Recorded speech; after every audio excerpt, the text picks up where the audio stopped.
தமிழ் மாநில அங்கன்வாடி ஊழியர் சங்கத்திலிருந்து இந்த போராட்டத்தை நாங்கள் வச்சிருக்கிறோம். ஒரு யூடியூபர் கௌசல்யா அப்படிங்கிற பொண்ணு வந்து அங்கன்வாடி சம்பந்தமா பேசியிருக்காங்க. அங்கன்வாடியில் வந்து அங்கன்வாடி மையம் எப்படி செயல்படுகிறது என்று அவருக்கு தெரியாது. அந்த அங்கே என்ன நடக்குது அப்படிங்கிறத அவங்க எல்லாத்தையும் தெரிஞ்சுட்டு அவங்க பேசியிருக்கணும். அவங்க பேசிட்டாங்க. ஓகே, அங்கன்வாடியில் யாரோ ஒருத்தர் சொல்லியிருக்கலாம், தவறுகளும் நடக்கலாம், சொல்லியிருந்திருக்கலாம். அதை கூட அவங்க சொல்லியிருக்கலாம். எனக்கு இவங்க எழுதி கொடுத்து இதை பேச சொன்னாங்க அப்படின்னு சொல்கிறாங்க. அது யாரு உங்களுக்கு எழுதி கொடுத்து பேச சொன்ன அந்த நபர் யாருன்னு எங்களுக்கு அவங்க சொல்லணும். ரெண்டாவது, அவங்க வந்து அந்த அங்கன்வாடி மையத்தில் எல்லாம் திருடிங்க. நாங்கள் 40 பிள்ளை வச்சுக்கிட்டு படுற பாடலாம் இருக்குது. ஒரு சிலர் ஏதோ தப்பு பண்ணதுக்காக எல்லாரையும் வந்து தவறாக பேசுவது கண்டிக்கத்தக்கது முதல்ல. ரெண்டாவது வந்து அவங்க என்ன ஒரு அப்பனுக்கு பிறந்தாங்களா, எவனுக்கு பிள்ளை பெற்றாங்க அப்படின்னு ஐயோ அந்த வார்த்தைகளெல்லாம் இதில் சொல்ல முடியாதுங்க. நீங்களும் அதை ஒளிபரப்ப முடியாது. அது மாதிரி பேசியிருக்காங்க. இப்படி பேசுவதற்கு அவங்களுக்கு ரைட்ஸ் இருக்குதா? அவங்க மேல நடவடிக்கை எடுக்கணும்.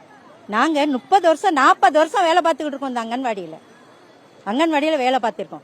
அரசு புதிதாக என்ன திட்டத்தை கொண்டு வந்தாலும் அதை அங்கன்வாடி ஊழியர்கள் தலையில தான் கட்டுறாங்க. அவங்கள வச்சுதான் அந்த வேலைகளை பாக்குறாங்க. ஒரு மாடு கணக்கு எடுக்கணும் அப்படின்னா திடீர்னு இங்க மாட்டு கணக்கு எடுக்கணும், எல்லா அங்கன்வாடி ஊழியரும் எடுங்க, 1 மாசம் உங்களுக்கு.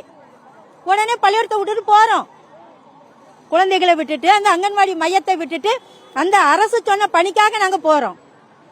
தொழுநோய் கணக்கெடுப்பு 3 மாசம் எடுத்தவங்க. அந்த தொழுநோய் கணக்கெடுப்ப இந்த அங்கன்வாடி மையத்தை விட்டுட்டு குழந்தைகளை விட்டுட்டு போறோம். இப்போ பிஎல்ஓ பண்ணீங்க 6 மாசம் செஞ்சிருக்கோங்க. அங்கன்வாடி மையத்துல உட்காரல. அது எடுத்தது தப்பு, வாங்கினது தப்பு, எடுத்து எத்தனை தடவை கொடுத்தாலும் மறுபடியும் நாங்க அந்த பிஎல்ஓ பணியை செஞ்சு சரியாக செய்து கொடுத்திருக்கிறோம். அப்பவும் இந்த அங்கன்வாடி மையத்தை விட்டுட்டு போனோம். 1,04,000 பேர், 54,000 மையம் தமிழகம் முழுவதும் இருக்குது. 1,04,000 பேர் அதுல பணி செய்யணும். இன்னைக்கு 60,000 பேர் கூட இல்லைங்க. இல்ல அந்த 40,000 பணி நாங்க செய்யற வேலைகள் அப்படி. அப்போ நாங்க இந்த மாதிரிலாம் 40,000 பணியிடத்தையும் நாங்க செஞ்சுட்டு இந்த கொடுக்கக்கூடிய வேலை. இன்னைக்கு ஜனத்தொகை கணக்கெடுப்பு, மத்திய அரசின் ஜனத்தொகை கணக்கெடுப்பு அங்கன்வாடி ஊழியர் பண்ணணும் இன்னைக்கு ட்ரைனிங் வச்சிருக்காங்க. அப்போ இவ்வளவு வேலைகளை நாங்க செஞ்சுட்டு ஏஎன்சி அது சொல்லணும்னா இன்னும் நிறைய சொல்லணும். அவ்வளோ வேலைகளை செய்யறதுனால அந்த அங்கன்வாடி மையத்தில் எங்களை நம்பி குழந்தைகளை விடணும்ல. நாங்க அங்க இருந்தா தானே எங்களை குழந்தைகளை விட முடியும். நாங்களே இல்ல, எங்க யாரை நம்பி எங்க குழந்தைங்களை விடுவாங்க? மீட்டிங் அதுக்கு வேற போயிடுறோம். எப்ப பார்த்தாலும் ஊரே சுத்திக்கிட்டு இருக்க மாதிரி செல்போனை தூக்கிக்கிட்டு டவர் கிடைக்கிற இடத்துல வச்சு இப்படி போட்டோ எடுத்துக்கிட்டு ஃபேஸ் கேப்சர் பண்ணிக்கிட்டு தெரியறோம்.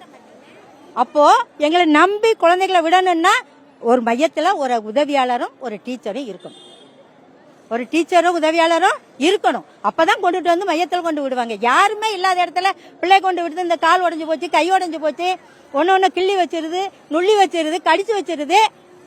யார் பாக்குறது? அதுக்கு பாதுகாப்பு. அதனால குழந்தைங்களை விடுறதுக்கு கொஞ்சம் கஷ்டப்படுறாங்க. ஆனாலும் நாங்க இருக்கிற டயத்துல நாங்க பாத்துக்கிறோம் அப்படின்னு கூட்டி கொண்டுதான் நாங்க வைக்கிறோம். வச்சு இப்போ கிராமங்கள்ல இருக்காங்க. எங்களுக்கு வந்து 10 குழந்தைங்க, ஒரு குழந்தைக்கு 80 கிராம் அரிசி.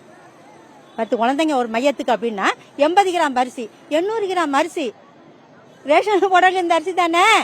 இதை எடுத்துட்டு போய் அந்த 800 கிராம் அரிசியில நாங்க எவ்வளவு எடுத்துட்டு போய் வித்துற போறோம்?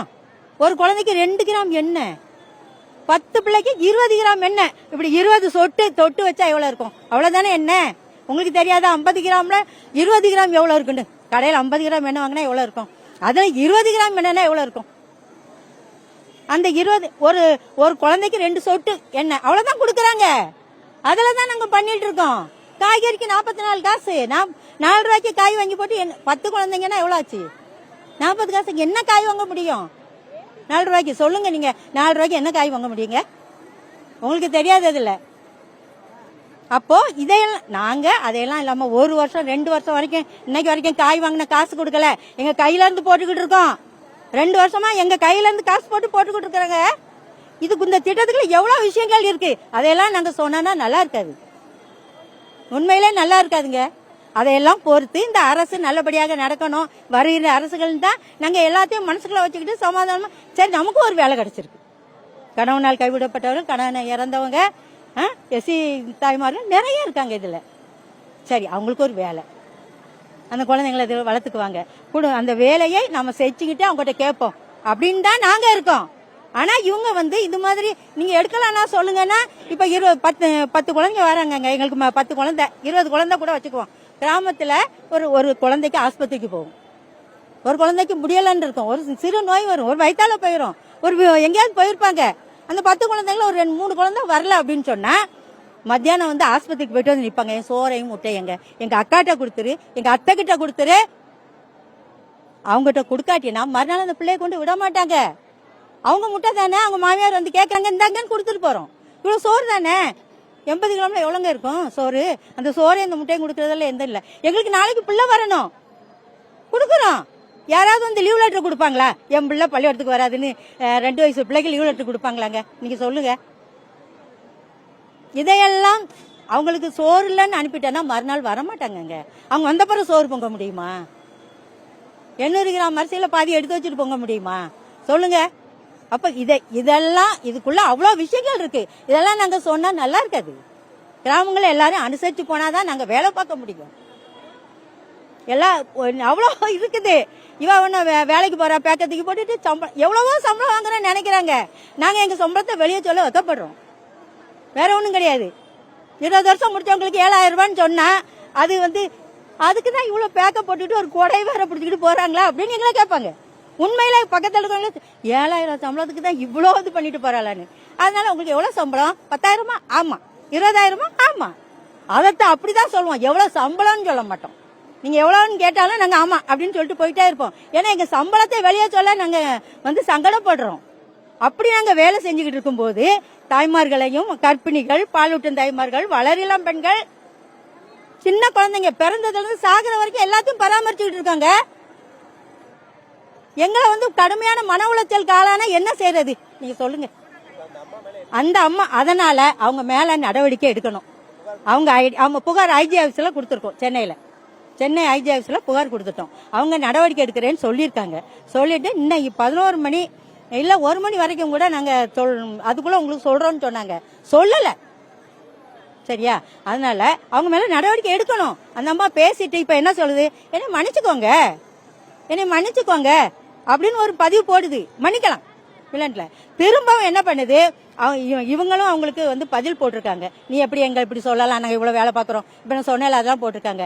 அவங்க நம்பரெல்லாம் எடுத்து யாரோ ஆண்கள்கிட்ட கொடுத்து அவங்கள கூப்பிடுங்க அப்படின்னு சொல்லிட்டு 500 ரூபாய்க்கு வருவியா, நீ 400 ரூபாய்க்கு வருவியா, 300 ரூபாய்க்கு வருவியான்னு அந்த போன் நம்பரை வச்சு இப்ப பேசிக்கிட்டு இருக்காங்க அங்கன்வாடி பெண்கள்கிட்ட. அப்ப இந்த பொண்ணு கேட்ட மன்னிப்புக்கும் இதுக்கு என்ன சம்பந்தம்? இதுதான் எங்க கேள்வி. நடவடிக்கை எடுக்கணும், அவங்களை கைது செய்யணும். சட்ட ரீதியாக நடவடிக்கை எடுத்து அவங்களை கைது செய்யணும். அப்பதான் நாங்க இந்த ஜனத்தொகை கணக்கெடுப்பு மற்ற பணிகளை செய்வோம் அப்படிங்கறதான் எங்களுடைய கோரிக்கை. ஆகவே கண்டிப்பாக நடவடிக்கை எடுக்க வேண்டும். ஐஜி ஆபீஸ்ல கொடுத்திருக்கிறோம். அனைத்து தமிழகம் முழுவதும் உள்ள அனைத்து அலுவலகங்கள் கண்காணிப்பாளர், மாவட்ட கண்காணிப்பாளர் அலுவலகங்களையும் கொடுத்திருக்கோம். எங்க மாவட்ட ஆட்சியர்கிட்ட கொடுத்திருக்கிறோம். எங்க மாவட்ட திட்ட அலுவலருக்கு கொடுத்திருக்கோம். சிடிபோ வட்டார திட்ட அலுவலருக்கு கொடுத்திருக்கோம். அவர் மீது நடவடிக்கை எடுக்க வேண்டும். அதுதான் எங்களோடது. அவருடைய ஐடியை முடக்கணும். அவங்க மேல, அந்த அம்மா மேல நடவடிக்கை எடுத்து கைது செஞ்சு இந்த 2 கோரிக்கையை வச்சுதான். என் பேர் டி. டெய்சி, தமிழ் மாநில அங்கன்வாடி ஊழியர் மற்றும் உதவியாளர் சங்கத்தினுடைய மாநில பொதுச் செயலாளர்.